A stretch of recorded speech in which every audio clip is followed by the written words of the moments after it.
Bismillahirrahmanirrahim. Assalamualaikum warahmatullahi wabarakatuh. Bertemu kembali dengan saya Dr. Desyandri, SPD MPD, salah satu dosen di program studi S1 Pendidikan Guru Sekolah Dasar Fakultas Ilmu Pendidikan Universitas Negeri Padang, dan juga mengajar di program Pasca Sarjana Prodi Pendidikan Dasar Fakultas Ilmu Pendidikan Universitas Negeri Padang. Oke, baik. Untuk kali ini saya akan menjelaskan atau kita akan berbagi tentang pembelajaran abad 21. Sebelumnya, silakan kalau saudara mau kontak atau berkonsultasi, diskusi, silakan di nomor WhatsApp yang ada di screen monitor. Baik, kita mulai dari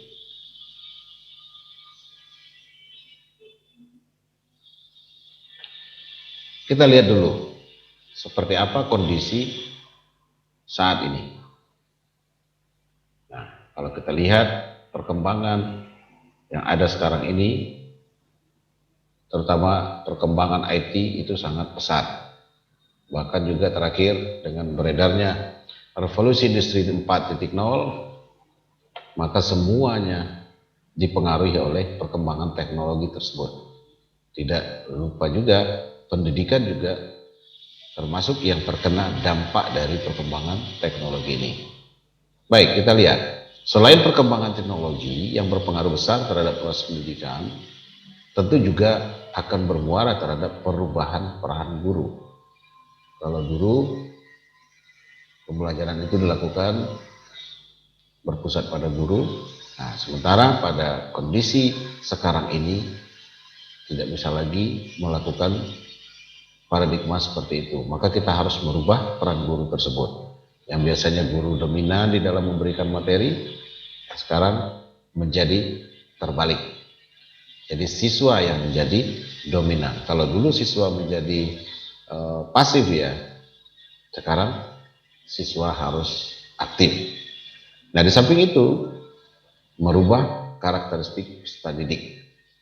Nah, tentu dengan kondisi perkembangan zaman atau perkembangan teknologi yang ada sekarang, kita harus melihat, kita harus mencermati karakteristik dari peserta didik ini.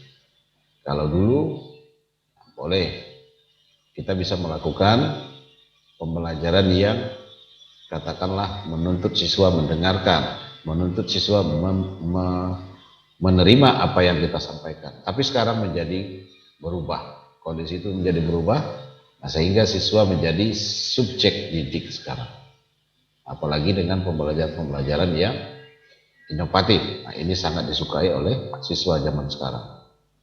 Nah, oleh karena itu, dengan adanya perkembangan teknologi ini, perlu penyesuaian peran guru karena adanya perubahan karakteristik peserta didik. Nah, apalagi kita berhadapan dengan, atau guru berhadapan dengan siswa-siswa yang berasal dari generasi milenial ataupun generasi Z, yang mereka setiap harinya itu sudah menggunakan teknologi-teknologi terbaru. Nah, untuk itu kita juga harus berubah. Guru juga harus merubah pembelajarannya, perannya juga harus dirubah. Nah, peran strategis ini digunakan untuk membangun budaya belajar generasi muda Indonesia. Nah, itu gambaran sekilas tentang apa yang terjadi sekarang. Nah, tentu kita juga melihat di samping katakanlah perubahan teknologi, tentu ini juga akan merubah paradigma juga. Akan merubah apa saja kecakapan-kecakapan yang mesti dimiliki oleh sivitas sekolah, baik guru maupun siswa. Nah, guru juga harus berpikir kritis. Salah satu komponen dari keterampilan abad 21 itu adalah critical thinking and problem solving. Maka di setiap kegiatan, di setiap pembelajaran, maka harus memunculkan atau menstimulus siswa ke arah pemikiran kritis, memunculkan pemikiran-pemikiran yang kritis.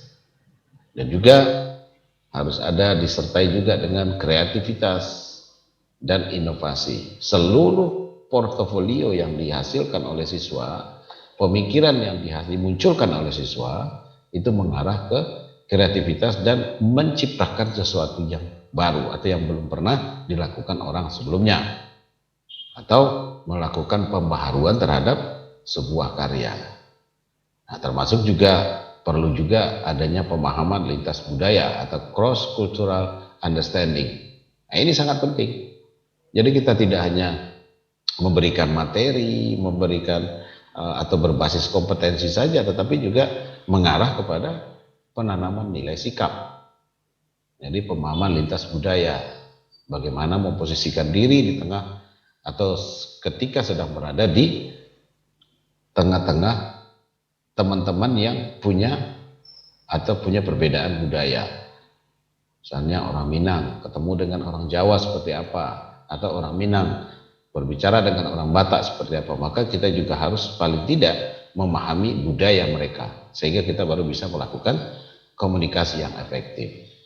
Nah, pada keterampilan berikutnya yaitu komunikasi, mencakup juga tentang literasi informasi, apalagi zaman sekarang, zaman teknologi ini, dengan banyaknya media, dengan banyaknya termasuk aplikasi-aplikasi, termasuk media sosial.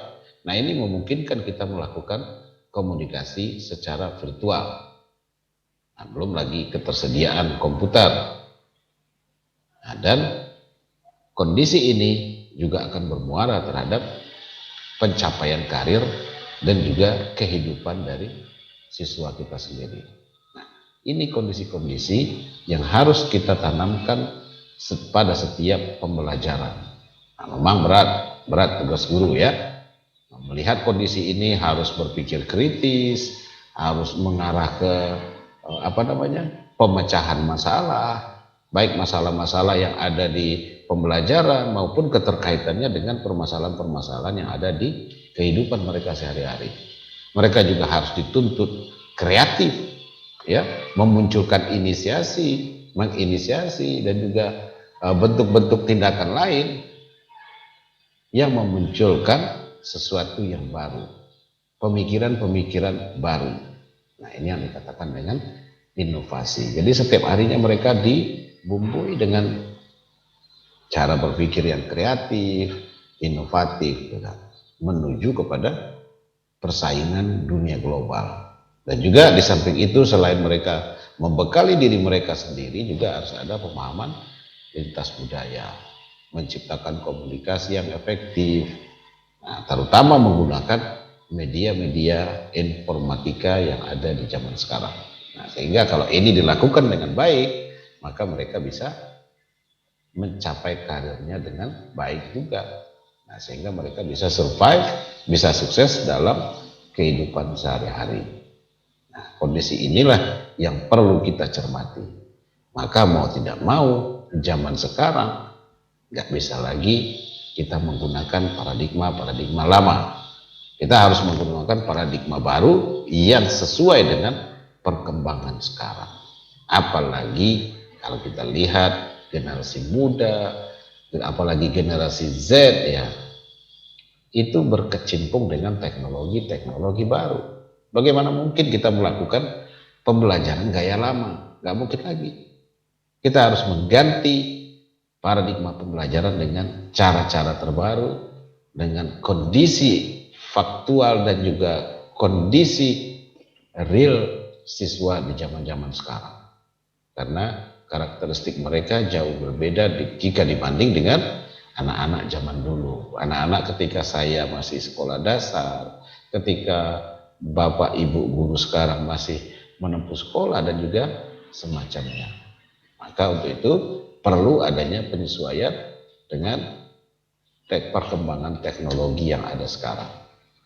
Nah, untuk itu, kalau dengan adanya perkembangan teknologi ini, maka perubahan peran guru di abad 21 ini menuju kepada terjadinya proses pembelajaran yang bermakna. Jadi tidak ada lagi proses pembelajaran yang hanya berjalan biasa-biasa saja. Kita harus menciptakan sebuah kondisi pembelajaran yang bermakna, yang menyenangkan bagi siswa, dan juga memupuk nilai karakter mereka dan memiliki orientasi pengembangan keterampilan-keterampilan penting di abad 21 seperti yang sudah dijelaskan barusan. Ada keterampilan critical thinking, problem solving, dan juga ada kreativitas dan inovasi, nah termasuk komunikasi dan juga berkolaborasi bersama mereka.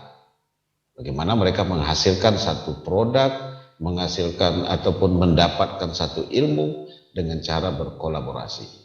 Maka kita harus mengakomodasi pembelajaran dengan keterampilan di abad 21. Nah, kita tidak harus hanya berfokus kepada materi saja, fakta-fakta yang ada, dan juga data-data yang ada, hasil riset, teori, bahkan cerita, dan juga rumus-rumus semata. Karena cara-cara demikian akan segera ditinggalkan zaman. Maka kita harus mengakomodasi, memberikan stimulus kepada siswa kita agar siswa kita memiliki keterampilan abad 21 atau 21st century skills. Nah, kalau kita lihat kondisi yang sekarang ini, generasi Z, katakanlah siswa-siswa SD kita sekarang berada pada atau mereka masuk kategori generasi Z. Mereka harus dibantu. Nah, kalau dalam istilah teori pembelajaran namanya scaffolding, ada tangga. Bagaimana mereka mencapai tangga yang rendah hingga nanti menjadi atau mencapai tangga yang tinggi. Jadi perlu bantuan. Makanya guru harus merubah perannya menjadi seorang menjadi fasilitator, memfasilitasi mereka belajar, memoderatori mereka, memberikan bantuan-bantuan, dan juga memberikan stimulus-stimulus agar pemikiran kritis mereka bisa dimunculkan. Nah, dengan demikian, tentu juga nanti akan menghasilkan pembelajaran-pembelajaran yang bermakna, yang memfasilitasi juga pembelajaran high order thinking skill. Jadi menuju kepada pembelajaran yang menggunakan cara berpikir tingkat tinggi. Jadi bukan lagi hal yang biasa. Nah, kita contohkan, misalnya hanya sebatas siswa menyebutkan, hanya sebatas siswa mengidentifikasi. Tetapi kita berikan kesempatan kepada mereka untuk melakukan menganalisis suatu peristiwa, menganalisis cerita-cerita yang ada di soal yang kaitannya dekat dengan muatan materi yang kita sajikan di dalam pembelajaran. Mereka kita fasilitasi untuk memvalidasi informasi. Apakah informasi ini sudah betul atau belum? Nah, maka kita carilah validasi, misalnya di cross check informasi ini ke orang A, orang B, orang C, atau menghadirkan para praktisi yang ada di luar sekolah. Nah, sehingga mereka punya pemahaman yang komprehensif terhadap satu bentuk atau satu data, sehingga mereka tahu, oh ini sudah bagus. Nah, ini kita juga berikan pengalaman mereka mensintesa, menginterpretasi apa yang ada di hadapan mereka. Nah, sehingga mereka akan dengan mudah mengaitkan materi pelajaran dengan bidang-bidang lain yang ada di luar materi pelajaran ini. Nah, sehingga apa yang mereka pelajari itu bisa bermakna. Dan juga kita bisa memberikan atau bantuan bagaimana cara mengambil manfaat dari informasi yang dibaca, dari informasi yang ditulis. Mereka bisa ambilkan manfaat. Dan juga mereka setelah mendapatkan manfaat ini mensintesa hal-hal yang terjadi di dekat mereka sendiri. Nah, dengan demikian mereka setelah itu akan bisa mengkomunikasikan. Karena tidak mungkin seseorang itu mengkomunikasikan apabila dia tidak paham, tidak punya wawasan terhadap apa yang dia pelajari. Maka kita berikanlah fasilitasi bagaimana cara mereka memahami satu bidang. Di samping kita juga memberikan atau mensintesis sehingga apa yang mereka dapatkan ini, manfaat yang mereka ambil dari informasi ini menjadi terkait atau bisa dikaitkan dengan pembelajaran-pembelajaran atau muatan-muatan pembelajaran lain. Nah, dan juga mereka bisa melakukan atau menghubungkan informasi secara kolaboratif. Oh, ternyata kondisi ini juga berlaku di tempat lain. Nah, berarti hukum yang sama akan berlaku. Kalau di sini terjadi istilahnya hubungan yang timbal balik, maka di kehidupan sehari-hari juga akan mereka temui apa-apa saja yang merupakan kehidupan yang bertimbal balik seperti itu. Nah, jadi mereka kita bantu untuk menggabungkan informasi ini sehingga mereka punya pemahaman yang komprehensif terhadap hal yang mereka pelajari. Dan yang terpenting adalah mereka bisa mengaitkan dengan materi lain di luar muatan materi yang mereka pelajari. Bahkan, nah ini karena berkaitan dengan literasi, mereka juga tahu cara menggunakan informasi itu untuk menyelesaikan permasalahan-permasalahan yang mereka hadapi di kehidupan sehari-hari. Ya, kalau itu yang di kehidupan yang lebih luas, paling tidak di kehidupan sekolah, mereka bisa menempatkan diri atau bisa menggunakan informasi itu dengan cermat dan cerdas sehingga bisa menyelesaikan masalah secara produktif. Nah, jadi kondisi inilah atau peran-peran seperti inilah yang dibutuhkan oleh guru pada abad 21 ini. Lantas, peserta didik juga perlu diberikan kesempatan berkreasi, kreativitas, ya, menjadi penghasil, ya, penghasil pengetahuan, menambah khazanah ilmu, dan juga berbagi pengetahuan melalui berbagai media sosial. Apalagi anak-anak generasi milenial, generasi Z sangat dekat sekali dengan media-media sosial. Mereka bisa mengkomunikasikan lewat weblog atau juga bisa melalui podcast atau podcasting, ya. Dan juga mereka bisa menyimpan data itu sehingga tidak terlalu berat di komputer, ya. Mereka simpan data, jadi sekapanpun mereka butuh data ini, mereka bisa segera mendapatkannya. Jika terhubung dengan internet, maka seluruh data itu melayang-layang di dunia maya. Nggak perlu harus bawa tas besar-besar segala macam. Mereka juga bisa melakukan Snapchat, video streaming, audio streaming, dan juga berbagai media-media sosial lainnya yang mereka bisa gunakan.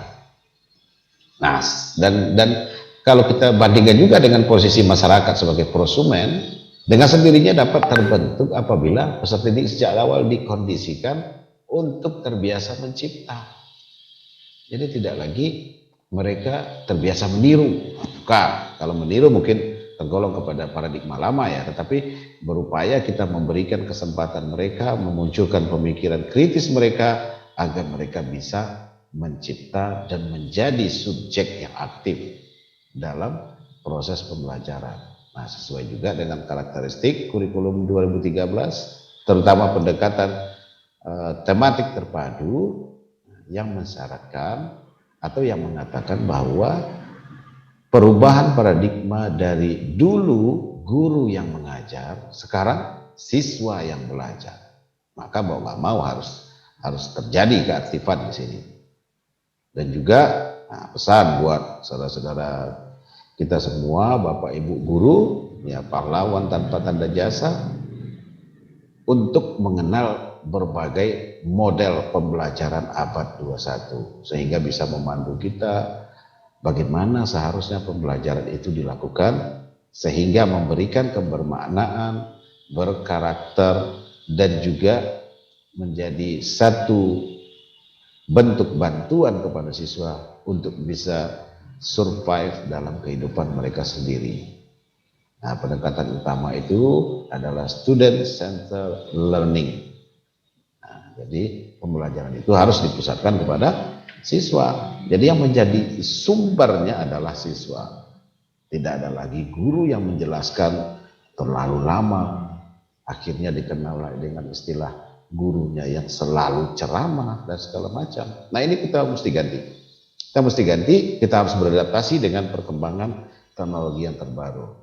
Nah, salah satu pembelajarannya atau karakteristiknya adalah student center learning. Jadi pembelajaran itu atau yang belajar itu adalah siswa.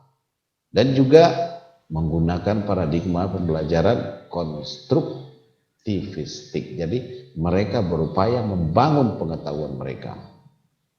Mereka mengolah informasi, mereka mengumpulkan informasi. Ya, awalnya mengumpulkan informasi, terkumpul informasi, mereka olah informasi ini. Nah, setelah mereka olah, mereka simpulkan apa yang ada di dalam informasi ini, mereka ambil manfaat dan juga interpretasi-interpretasi sehingga menghasilkan sesuatu temuan yang mereka komunikasikan, bisa lewat tampil di depan kelas, menyampaikan ini loh hasil kelompok kami, begini. Nah, jadi mereka tampilkan. Nanti juga ada sanggahan dari teman-teman lain, kok begitu? Oh di kelompok kami nggak begitu, katanya. Di kelompok kami begini. Jadi mereka sudah ada proses nalar. Nah, sebenarnya itu yang kita tuju, sehingga muncullah pemikiran-pemikiran kritis dari siswa kita. Tentu hal ini, kekritisan itu kita sesuaikan dengan kondisi dan tingkat perkembangan mereka. Nggak mungkin lah kita memberikan kelas 1 mencipta yang terlalu berat ya. Nah, tapi kita sesuaikan dengan tingkat perkembangan. Nah, mungkin untuk materi pertama ini ya, materi ini tentang pembelajaran abad 21 saya cukupkan sampai di sini. Nah, mudah-mudahan ini bisa dipahami dengan baik dan bisa menjadi stimulus juga, menjadi wawasan juga bahwasannya guru itu harus berubah peran dari yang awalnya menjadi dominan menjadi fasilitasi. Kita menjadi scaffolding saja, memberikan stimulus agar siswa memunculkan cara berpikir di abad 21 ini dan juga mengintegrasikan semua pembelajaran dengan teknologi. Nah, dengan demikian, kalau kita berupaya merubah paradigma itu, maka pembelajaran juga akan menjadi bermakna, berkarakter, dan juga bisa mengakomodasi kebermelekan atau literasi dari peserta didik. Sehingga ketika mereka selesai belajar, mereka bisa survive hidup di kehidupan sehari-hari. Demikian, lain waktu kita sambung kembali. Dari saya terima kasih. Nah, kalau ada yang tidak tepat, mohon dimaafkan. Billahi taufiq wal hidayah. Wassalamualaikum warahmatullahi wabarakatuh. Sampai ketemu di episode berikutnya. Terima kasih.